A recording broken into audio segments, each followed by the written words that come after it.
Assalamualaikum warahmatullahi wabarakatuh. Alhamdulillahi rabbil alamin. Wabihi nasta'inu ala umurid dunya waddin.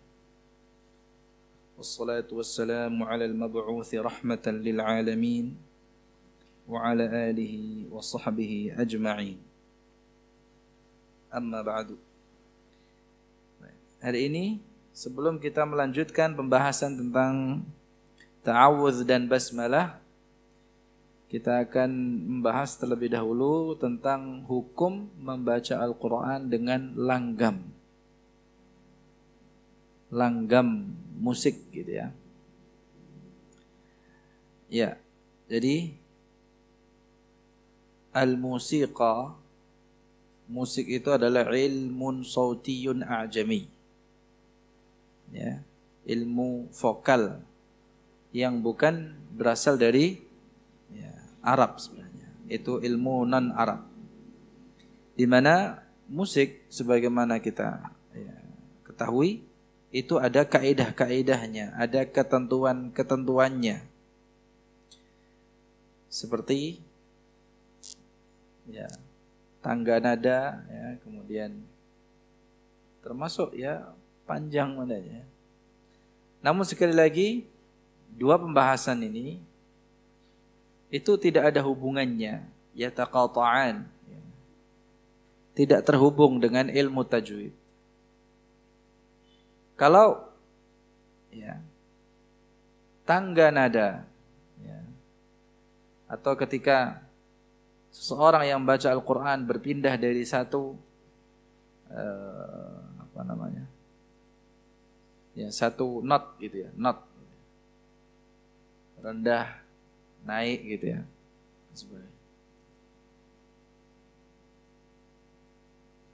Kalau itu perpindahannya dari satu huruf ke huruf yang lainnya tidak masalah. Tapi kalau dalam satu huruf pindah-pindah ininya notnya, maka itu yang akan menjadi masalah di sini. Dan membaca Al-Quran atau melakukannya tidak seperti halnya orang yang melakukan nyanyian, yang bisa disesuaikan dengan not irama atau nada yang diinginkan. Jadi kalau satu huruf seperti huruf mad, gunnah, maka hendaknya orang yang baca Al-Quran iltizam, konsisten dengan satu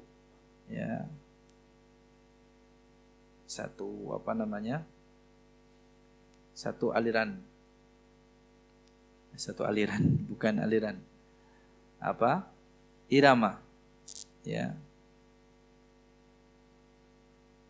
karena ketika berpindah-pindah ini seakan-akan hurufnya terpotong-potong menjadi beberapa huruf, dan itu justru dilarang oleh para imam.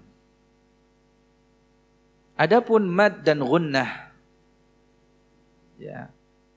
kalau tadi kan satu huruf, umpamanya kataba atau kutiba, kalau dibaca kutiba tidak masalah. Jadi dari ku mungkin tinggi, ti rendah, ba sedang, itu tidak masalah kalau satu. Tapi kalau umpamanya dicengkokkan kunya, kemudian ti-nya satu huruf, ini tidak diperkenankan. Adapun memanjangkan mad dan gunnah, ini juga perlu diperhatikan kadarnya, ukurannya, sebagaimana yang disebutkan oleh para imam ahli qiraah. Artinya ketika umpamanya mad contohnya panjangnya sekian 4 harakat, maka harus konsisten, tidak menyesuaikan dengan irama kemudian yang Tadi contohnya dhallun, namanya 6 harakat, 6 harakat. Tidak kemudian karena mengikuti iramanya bisa kurang dari itu atau lebih dari itu, justru tidak. Intinya begini, irama di dalam bacaan Al-Quran dia yang harus mengikuti bacaannya, hukum bacaannya. Jadi tentu kalau banyak orang yang membaca Al-Quran mendahulukan iramanya daripada bacaannya, nah ini yang ya menjadi masalah. Ya. Apalagi kalau sampai menyepelekan hukum bacaannya, maka dia bisa berdosa, memasukkan sesuatu yang tidak ada kaitannya, hubungannya dengan Al-Quran itu sendiri.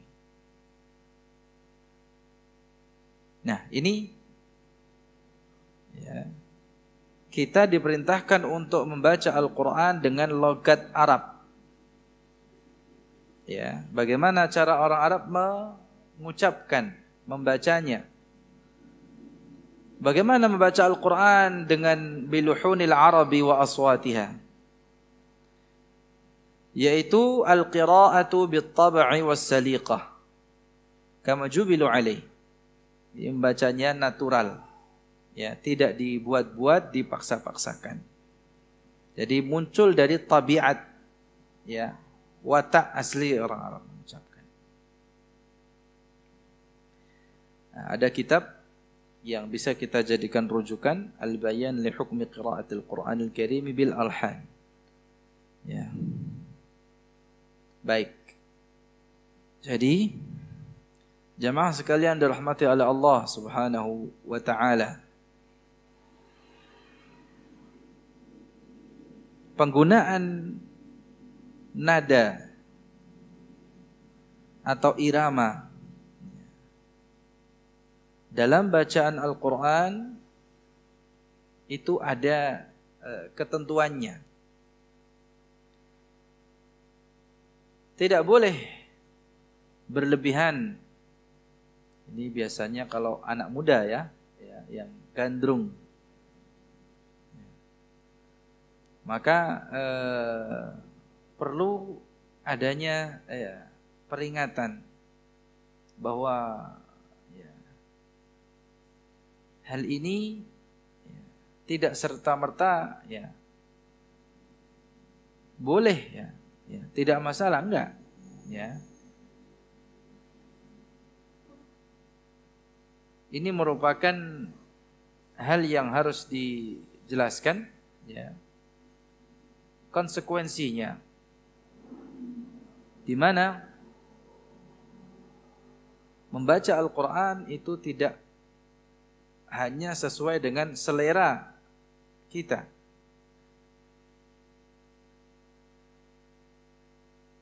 Ketika kita dituntut untuk membaca Al-Quran dengan tartil, kemudian kita disunnahkan membacanya dengan suara yang indah, yang merdu.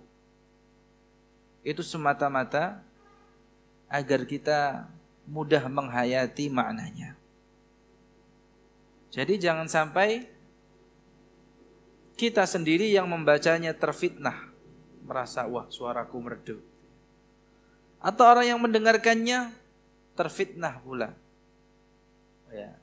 Fokusnya bukan lagi apa yang dibaca, tapi wah iramanya enak, suaranya empuk. Tidak. Bukan itu fokusnya di situ. Jadi jangan sampai kehilangan fokus. Ya. Orang yang membaca Al-Quran terlalu fokus kepada irama atau apa istilahnya langgam gitu ya. Kemudian melupakan kaidah-kaidah bacaan atau tajwidnya. Sampai kemudian ya suaranya itu seperti di hidung gitu ya. Memang suara yang di hidung, yang keluar dari hidung khayshum itu ya terkesan enak gitu ya, indah. Namun sekali lagi ini termasuk kesalahan yang tidak dibenarkan. Apalagi kalau umpamanya melakukannya dengan sengaja. Atau ya suaranya gitu ya.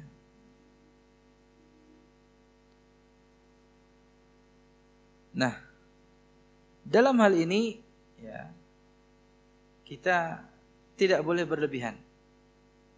Kalau irama yang muncul itu karena kebiasaan kita ya, membaca Al-Quran ya, karena kita sering membacanya ya. Namun kita tetap menjaga kaidah-kaidah bacaannya ya, maka ini tidak menjadi masalah. Walaupun ada sebagian ulama yang memakruhkannya, tetapi kalau itu tidak disengaja, artinya tidak dengan sengaja ya, membacanya dengan irama tertentu, jadi muncul begitu saja, itu yang dimaksud dengan tadi apa? Saliqah, secara tabiat ya, itu muncul begitu saja, maka itu tidak masalah ya.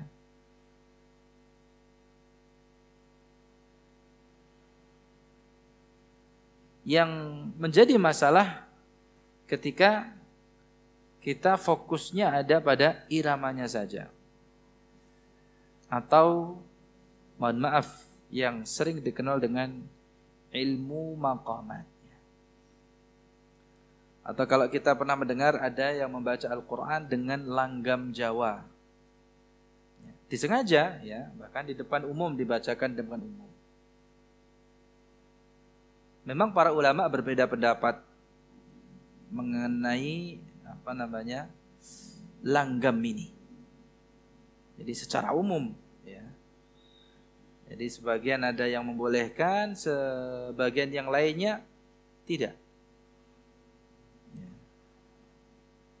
Kalau langgam itu atau apa namanya iramanya itu muncul dari dialek atau apa logat orang Arab, ya tidak masalah, boleh-boleh saja. Tetapi yang jadi masalah kalau langgam atau irama yang digunakan itu tidak lazim. Justru irama itu identik dengan, mohon maaf, nyanyian orang fasik. Irama yang biasa dibawakan di dalam ritual-ritual tertentu ya. Entah itu yang mengatasnamakan budaya atau apa gitu ya. Tidak lazim. Nah, ini yang akhirnya menimbulkan fitnah dan menjadikan perselisihan itu semakin tajam. Bukan hanya para ulamanya, ya. Kita yang orang awam saja akhirnya ikut berselisih gara-gara masalah ini. Ini kita terfitnah jadinya.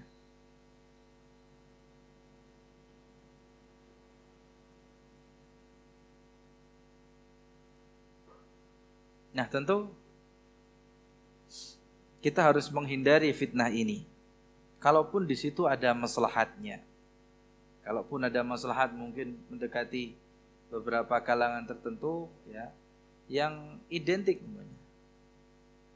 Apa seperti orang-orang tua kita dulu kadang membacanya ya dari sananya seperti itu.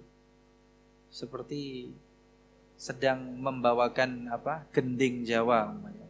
Ya ini saya harus hati-hati nih ngomongnya ya. Jangan sampai kepleset ini. Ya, umpama gitu ya. Untuk menarik hati ya orang-orang tua kita yang memang membacanya demikian. Ada maslahatnya ya. Karena memang tidak bisa orang-orang tua apalagi yang di kampung-kampung, di pelosok, suruh membaca seperti ya, imam-imam Masjidil Haram, tidak bisa. Seperti itu. Ya. Selama tidak ada unsur takalluf, artinya hanya fokus kepada iramanya. Ya. Hanya menjaga atau mempertahankan iramanya. Itu lebih baik ya kita menahan diri. Ya.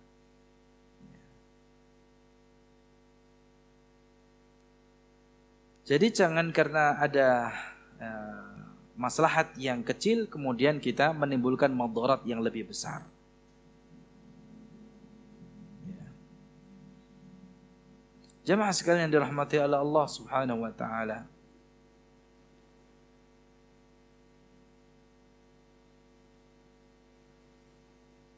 Maqamat musiqiyah yang barusan kita bahas.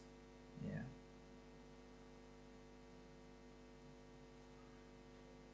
Itu tidak ada hubungannya dengan ilmu Al-Quran.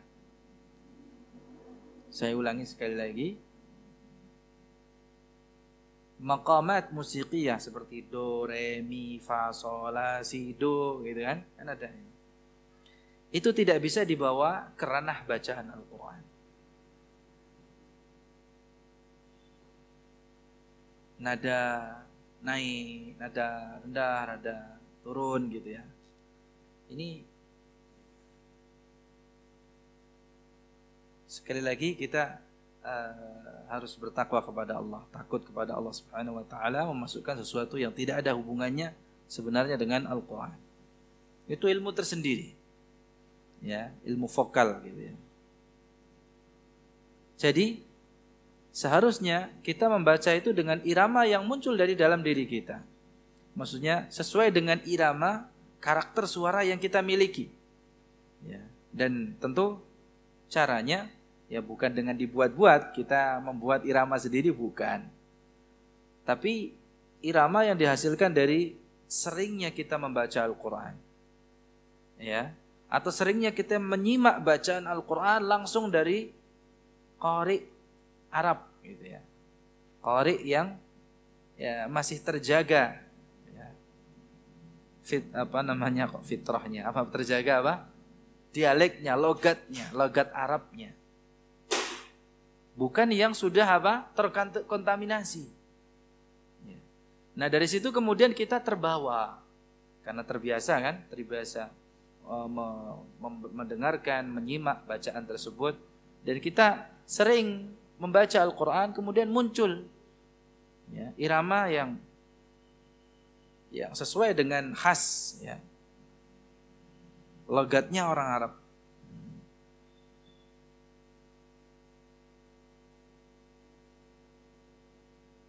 Nah, itu tidak masalah. Tetapi kalau ya harus taklid, wah saya mau mencontoh Syekh Fulan, saya ingin bacanya kayak Syekh Fulan, dicocok-cocokkan lah gitu ya, suaranya itu dipas-pasin gitu ya, maka hal ini tidak dibenarkan ya, karena di situ mengandung unsur takalluf berlebihan, bukan menjadikan bacaan Al-Quran itu mengingatkan tujuan utama diturunkannya Al-Quran, tetapi malah bisa melalaikan. Ya, karena fokusnya hanya pada apa? Suara atau iramanya saja.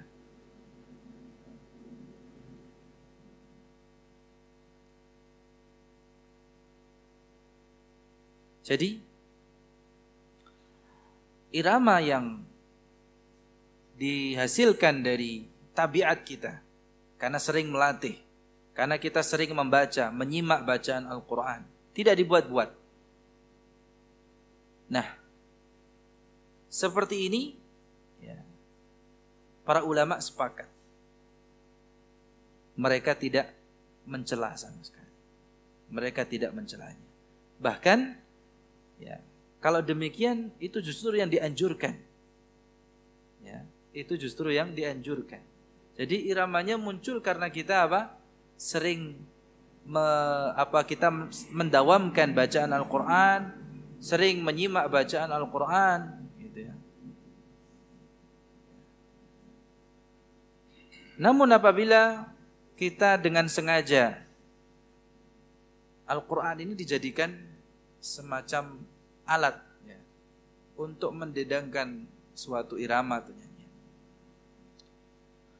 Mungkin kalau kita lebih ke Melayu gitu ya, dibuat mendayu-dayu, tapi pakai Al-Quran. Yang biasanya irama itu digunakan untuk nyanyian gitu ya, syair-syair atau apa ya, nyanyian gitu ya. Maka ini yang tercela. Ya, ini dicela oleh para ulama dan kita patut berhati-hati.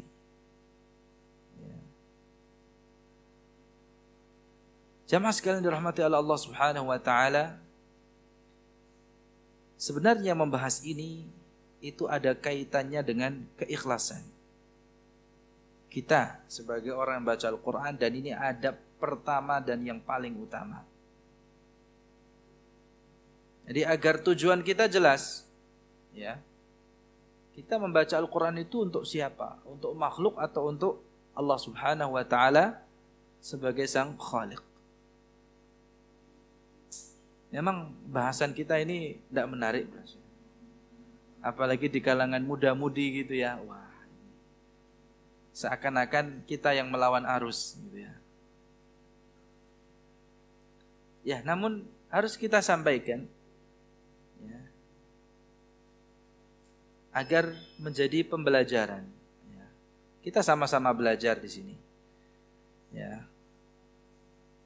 Bahwa di dalam membaca Al-Quran, kita berusaha agar tidak terjatuh di dalam lahan, sebagaimana yang kita bahas sebelumnya, terus bagaimana hukumnya.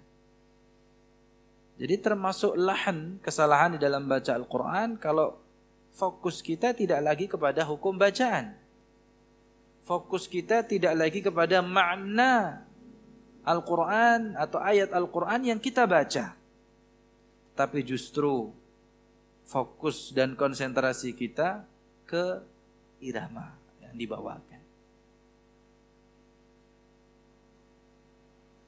Orang kalau umpamanya membacanya ikhlas karena Allah, dia akan membacanya itu dari hati, bukan hanya di bibir atau di mulut. Maka bacaan yang demikian sesuai dengan tuntunan tentunya ya, sesuai dengan tuntutan Allah Subhanahu wa taala, sesuai dengan perintah Allah Subhanahu wa taala. Ya, motivasinya itu mengikuti bacaan yang diajarkan oleh Rasulullah sallallahu alaihi wasallam sesuai dengan kemampuan. Walaupun mungkin iramanya pas-pasan, maka dia akan sampai ke hati. Tidak hanya masuk telinga, keluar telinga satunya. Ya. Jadi terkait dengan pembawaan husnul ada, membawakan bacaan Al-Quran itu bagaimana ya, ketika kita membacanya sesuai dengan ya apa yang dimau oleh Allah Subhanahu wa taala dan Rasulnya. Kalau sudah demikian ya, yang kita harapkan itu adalah cinta Allah Subhanahu wa taala. Kalau Allah sudah cinta, maka mudah saja makhluknya dibuat cinta kepadanya. Jangan sampai sebaliknya, kita lebih mencari cintanya makhluk daripada cintanya sang Khaliq. Sehingga Allah murka, Allah tidak suka, makhluk pun juga ya tidak suka. Ya. Jadi hendaknya bagi para pembaca Al-Quran, khususnya bagi para penuntut ilmunya, untuk senantiasa bertakwa, berhati-hati dalam masalah ini. Jadi tahsinus sauti bil Quran, memperbagus suara, itu sebenarnya bukan merupakan syarat benar atau tidaknya bacaan Al-Quran. Jadi kalau umpamanya kita yang suaranya pas-pasan tidak boleh minder. Ya, kadang kan ada, waduh, saya masih suaranya. Tapi kalau umpamanya kita perhatikan bacaannya itu lumayan gitu ya. Kadang ada orang yang akhirnya ya malu untuk talaqi karena suaranya pas-pasan. Padahal ya itu sunnahnya yang dianjurkan demikian. Ya. Ya memang pada awalnya demikian ya. Kita semua ya sebelum melatih suara kita ya mungkin suaranya pas-pasan. Tetapi ya yang menjadi konsentrasi kita bukan hanya di suara. Bacaan kita ini adalah penerapan hukum bacaannya atau kaidah-kaidah tajwidnya. Jadi yang mesti harus diperhatikan adalah hukum-hukum bacaannya. Ya. Dan hukum-hukum bacaan ini bisa dipelajari oleh semua orang. Ya. Tetapi kalau umpamanya ilmu langgam atau ya nada tadi, tidak semua orang bisa. Jadi yang Allah Subhanahu wa taala mudahkan kita membaca Al-Qur'an itu sesuai dengan hukum-hukum bacaannya. Kaidah-kaidah tajwidnya, bukan pada iramanya. Ya. Walaupun mungkin mohon maaf sekarang sudah banyak tutorialnya ya. Jadi bisa belajar otodidak gitu ya. Hanya dari YouTube saja. Nah, suara itu adalah anugerah. Keindahan suara yang merdu itu adalah anugerah dari Allah yang pertama yang harus. Ya. Alhamdulillah kita menggunakan suara kita untuk membaca Al-Quran. Namun kita tidak boleh memaksakan diri ya, menggunakan suara yang merdu ya. Jadi kita gunakan di dalam memperbagus bacaan Al-Quran kita sesuai dengan kemampuan kita. Ya, sesuai dengan kemampuan kita. Jadi itulah yang dimaksud oleh Rasulullah sallallahu alaihi wasallam, zayyinul Qur'ana bi aswatikum. Hiasilah bacaan Al-Quran atau Al-Quran itu dengan apa? Suara kalian. Maksudnya di sini ada unsur apa? Sesuai dengan kemampuan. Ya. Karena jangan sampai ada orang yang mungkin suaranya pas-pasan akhirnya nggak mau baca Quran, gitu ya. Memang Al-Quran itu akan dihiasi dengan suara yang indah. Namun tidak seharusnya orang itu memaksakan diri, melatih secara khusus, ya, untuk memperindah suaranya, kemudian ya terjatuh pada sesuatu yang justru dibenci oleh para ulama. Ya, salah satunya tadi, ya, irama-irama yang muncul bukan dari ilmu Al-Quran. Jamaah sekalian dirahmati oleh Allah Subhanahu wa taala.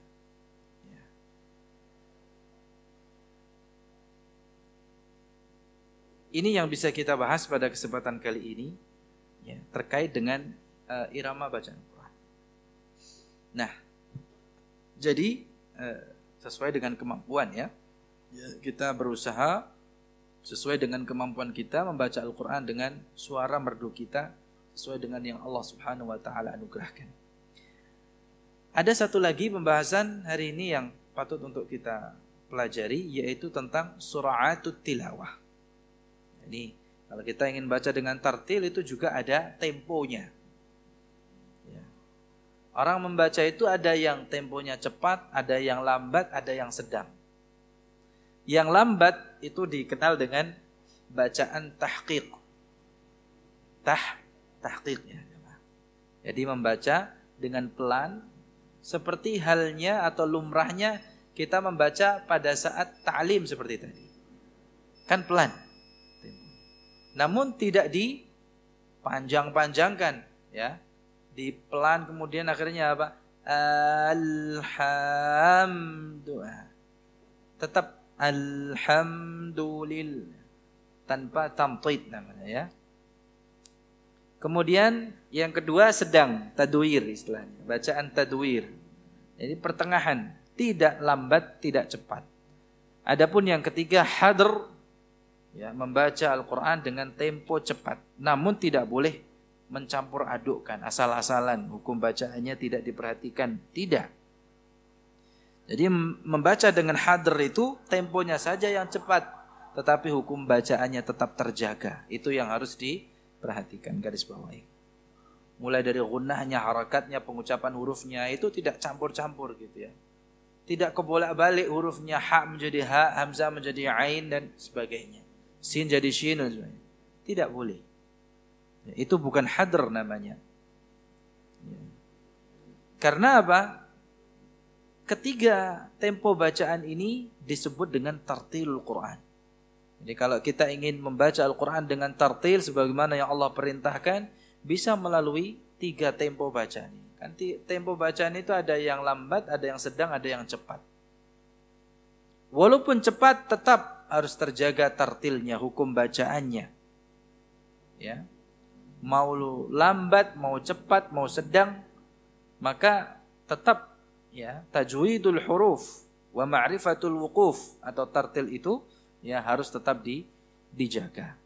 Karena istilah tartil itu mencangkup 3 hal ini, 3 macam atau bentuk bacaan Al-Quran ini: tahqiq, tadwir, dan hadr. Demikian, ya, yang bisa kita bahas pada kesempatan kali ini. Ya. Sekali lagi, tujuan kita membaca Al-Quran, ya, dengan tempo yang 3 ini, itu yang menjadi fokus kita tetap, ya, memahami apa yang dibaca, mentadaburi, menghayati, ya, bacaan Al-Quran kita dengan memberikan setiap huruf haknya dan mustahaknya, makharijul hurufnya, sifat-sifatnya, ya. Karena Al-Quran, ya, diturunkan sekali lagi untuk diamalkan, difahami dan ditadaburi, dihayati makna-maknanya. Sebagaimana kata Imam Al-Jazari, ya, dalam masalah ini, ya, Al-Quran dibaca dengan 3 cara ini. Wa yuqra'ul Qur'anu bitahqiqi ma' hadrin wa tadwirin wa kullum muttaba'. Ya. Jadi Al-Quran itu dibaca dengan tahqiq, hadr, dan tadwir, dan semuanya itu ada tuntunannya. Ma husni sautin biluhunil arabi, disertai dengan suara yang indah, biluhunil arabi, dengan logat Arab atau dialek orang Arab, murattalan mujawwadan bil arabi, yang dibaca dengan dialek Arab itu secara tartil dan tajwid. Barakallahu fikum. Kita tutup dengan kafaratul majlis. Subhanakallahumma wa bihamdika asyhadu an la ilaha illa anta astaghfiruka wa atubu ilaik. Assalamualaikum warahmatullahi wabarakatuh.